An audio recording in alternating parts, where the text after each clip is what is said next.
Tamil audio novels .com வழங்கும் அமரர் கல்கியின் பொன்னியின் செல்வன் பாகம் 2 அத்தியாயம் 2 சேற்றுப் பள்ளம். வாசிப்பவர் ராஜேஸ்வரி கிருஷ்ணன். காட்டிலும் மேட்டிலும் கல்லிலும் முள்ளிலும் அந்த பெண்ணை தொடர்ந்து வந்தியத்தேவன் ஓடினான். ஒரு சமயம் அவள் கண்ணுக்கு தெரிந்தாள். மறுகணத்தில் மறைந்தாள். இனி அவளை பிடிக்க முடியாது என்று தோன்றியபோது மறுபடியும் கண்ணுக்கு புலப்பட்டாள். மாய மாரீச்சனை தொடர்ந்து ராமர் சென்ற கதை வந்தியத்தேவனுக்கு நினைவுக்கு வந்தது. ஆனால் இவள் மாயமும் அல்ல, மாரீச்சனும் அல்ல. இவளுடைய கால்களிலே மானின் வேகம் இருக்கிறது என்பது மட்டும் நிச்சயம். அம்மம்மா, என்ன விரைவாக ஓடுகிறாள்!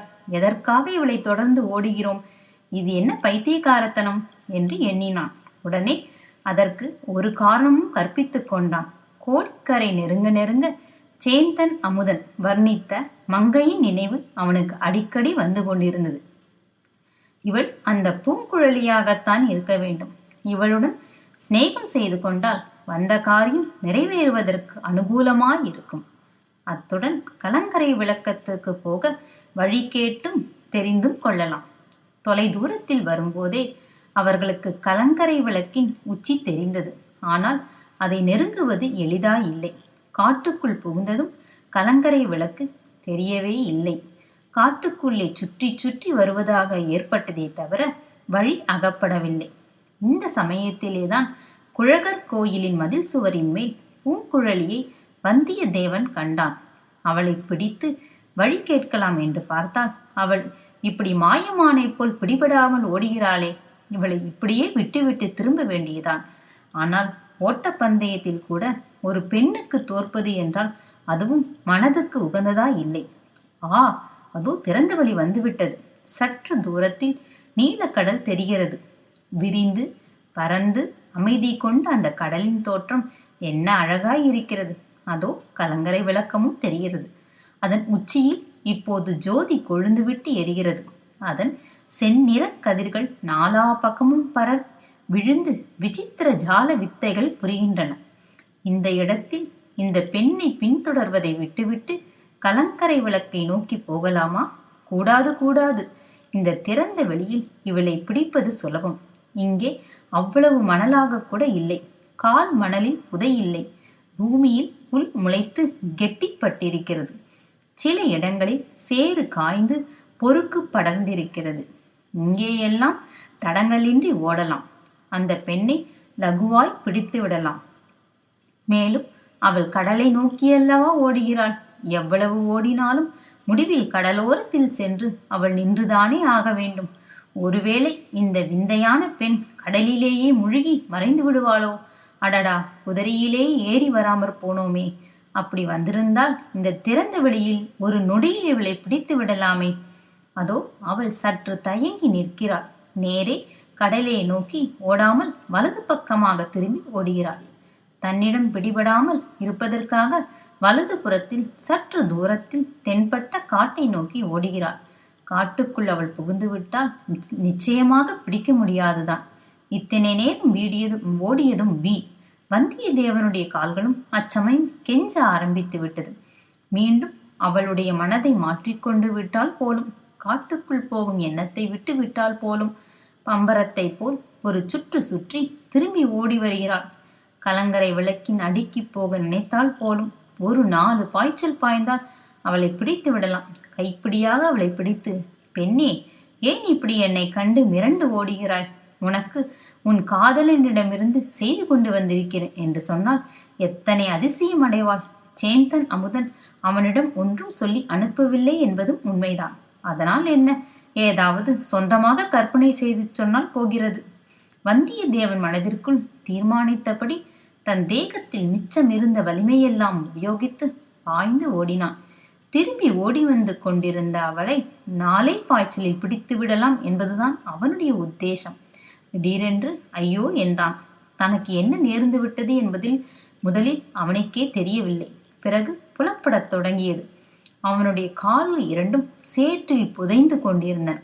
முதலில் பாதங்கள் மட்டும் புதைந்தன. பிறகு கணுக்கால் புதைந்தது. முழங்கால் வரையில் சேறு மேலேறி விட்டது. அடாடா, இந்த இடம் நம்மை ஏமாற்றி விட்டது. மேலே பார்த்தால் நன்றாக காய்ந்து பொறுக்கு தட்டி இருக்கிறது. உள்ளே சேரும் இன்னும் காயவில்லை.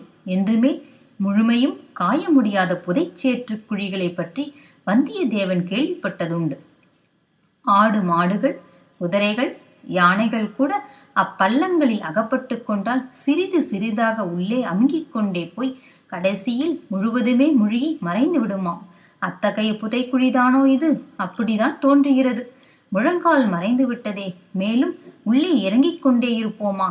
விரைவில் தொடை வரைக்கும் புதைந்து விடும் போல் இருக்கிறதே. யானைகளையும் குதிரைகளையும் விழுங்கி ஏப்பம் விடும் புதைச்சேறு நம்மை சும்மா விட்டு விடுமா? ஐயோ, இதுவா நமது முடிவு? நாம் கண்ட எத்தனையோ பகற்கனவுகள் எல்லாம் இதிலேயே புதைந்து விட வேண்டியதுதானோ? இந்த அபாய வேளையில் அந்த விசித்திரமான பெண் வந்து கை கொடுத்து காப்பாற்றினால்தான் உண்டு. தப்புவதற்கு வேறு வழி இல்லை. ஒரு பெரும் கூச்சல் போட்டு பார்க்கலாம். இவ்விதம் எண்ணிய வந்தியத்தேவன், ஐயோ, நான் செத்தேன், சேற்றில் முழுகிச் சாகிறேன், எனக்கு கை கொடுத்து உதவி செய்து காப்பாற்றுவார் யாரும் இல்லையா என்று கத்தினான். அந்த கூக்குரல் பூங்குழலியின் காதில் விழுந்தது. அவனுக்கு நேர் எதிரே சற்று தூரத்தில் ஓடிக்கொண்டிருந்த பூங்குழலி நின்றாள். ஒரு கணம் தயங்கினாள். வந்தியத்தேவனுடைய அபாயமான நிலையை பார்த்து தெரிந்து கொண்டாள். மறுகணம் அங்கே பாதி மணலிலும் பாதி சேற்று குழியிலும் கிடந்த படகு ஒன்று அவள் கவனத்தை கவர்ந்தது. அக்குழியில் தண்ணீர் நிறைந்து ஆழமான நீரோடையாக இருந்த காலத்தில் அப்படகு உபயோகப்பட்டு இருக்க வேண்டும். அதில் இப்போது லாவகமாக குதித்து ஏறினாள். துடுப்பை எடுத்து 2 தடவை வலித்தாள்.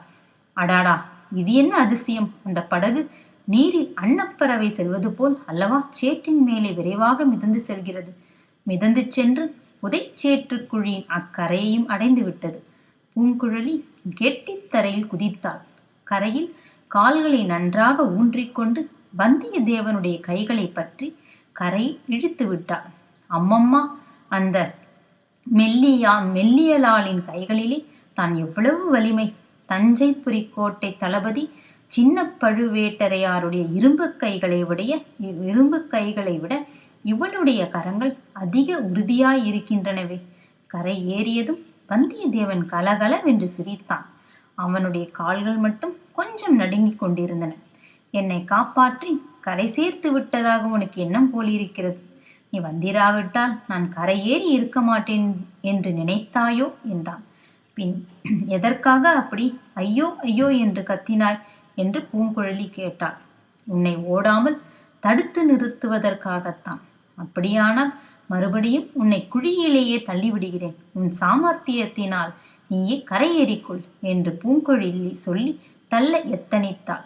ஐயையோ என்று வந்தியத்தேவன் விலகி நின்று கொண்டான். எதற்காக அலறுகிறாய்? உயிருக்காக பயப்படவில்லை, சேற்றுக்குத்தான் பயப்படுகிறேன். ஏற்கனவே தொடை வரைக்கும் சேராகிவிட்டது. பூங்குழலியின் முகத்தில் புன்னகை மலர்ந்தது. வந்தியத்தேவனை ஏற இறங்க பார்த்தாள். அதோ கடல் இருக்கிறது, போய் சேற்றை அலம்பி சுத்தம் செய்து கொள் என்றாள்.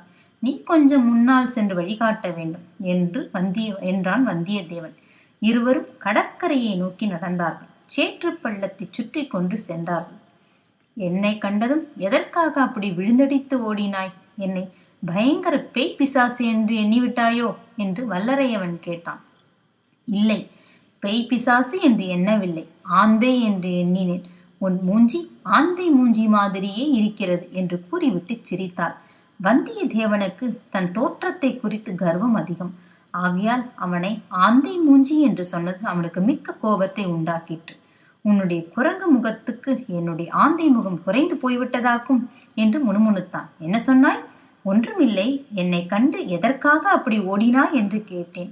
நீ எதற்காக அப்படி என்னை துரத்தி கொண்டு வந்தாய்? கலங்கரை விளக்கத்துக்கு வழி கேட்பதற்காக உன்னை துரத்தி கொண்டு வந்தேன். அதோ தெரிகிறதே விளக்கு. என்னை வழி கேட்பானேன்? காட்டுக்குள் புகுந்த பிறகு தெரியவில்லை.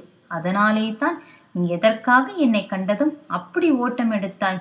ஆண் பிள்ளைகள் மிக பொல்லாதவர்கள். ஆண் பிள்ளைகளை கண்டாலே எனக்கு பிடிப்பதில்லை. சேந்தன் அமுதனை கூடவா என்றான் வல்லரையவன் கொஞ்சம் மெல்லிய குரலில். யாரை சொன்னாய்? தஞ்சாவூர் சேந்தன் அமுதனை சொன்னேன். அவனை பற்றி உனக்கு என்ன தெரியும்? அவன் உன் அருமை காதலன் என்று தெரியும். என்ன உன் பெயர் பூங்குழலிதானே? என் பெயர் பூங்குழலிதான். சேந்தன் அமுதனை பற்றி என்ன சொன்னாய்? அவன் உன் காதலன் என்றேன். பூங்குழலி கலீர் என்று நகைத்தாள். அப்படி யார் உனக்கு சொன்னது என்றாள். வேறு யார் சொல்வார்கள்? சேந்தன் அமுதன் தான் சொன்னான். தஞ்சாவூர் வெகு தூரத்தில் இருக்கிறது, அதனாலேதான் அப்படி சொல்லி தப்பித்துக் கொண்டான். இல்லாவிட்டால் இங்கே என் முன்னால் சொல்லியிருந்தால் அந்த சேற்றுக்குழலில் தூக்கு போட்டிருப்பேன். அதனால் என்ன? சேற்றை அலம்பிக்கொள்ள கடலில் ஏராளமாக தண்ணீர் இருக்கிறதே. நீ விழுந்த புதைச்சேற்று குழியில் மாடு, குதிரை எல்லாம் முழுகி செத்திருக்கின்றன. யானையை கூட அதை விழுங்கிவிடும். வந்தியத்தேவனுடைய உடம்பு சிலிர்த்தது. அவனை அந்த படுகுழி கொஞ்சம் கொஞ்சமாக கீழே இழுத்து கொண்டிருந்த போது ஏற்பட்ட உணர்ச்சியை நினைத்து கொண்டான். இவள் மட்டும் வந்து கரையேற்றிராவிட்டால் இத்தனை நேரம் அதனை நினைத்த போது அவன் உடம்பெல்லாம் நடுங்கிற்று. சேந்தன் அமுதன் என்னை பற்றி இன்னும் என்ன சொன்னான் என்று பூங்குழலி கேட்டாள். நீ அவனுடைய மாமன் மகள் என்று சொன்னான். உன்னை போன்ற அழகி தேவலோகத்திலேயே கூட கிடையாது என்று சொன்னான். தேவலோகத்துக்கு அவன் நேரிலே போய் பார்த்திருப்பான் போலிருக்கிறது. இன்னும் நீ நன்றாக பாடுவாய் என்று சொன்னான். நீ பாடினால் கடலும் கூட இரைச்சல் போடுவதை நிறுத்தி விட்டு பாட்டை கேட்குமாம். அது உண்மைதானா?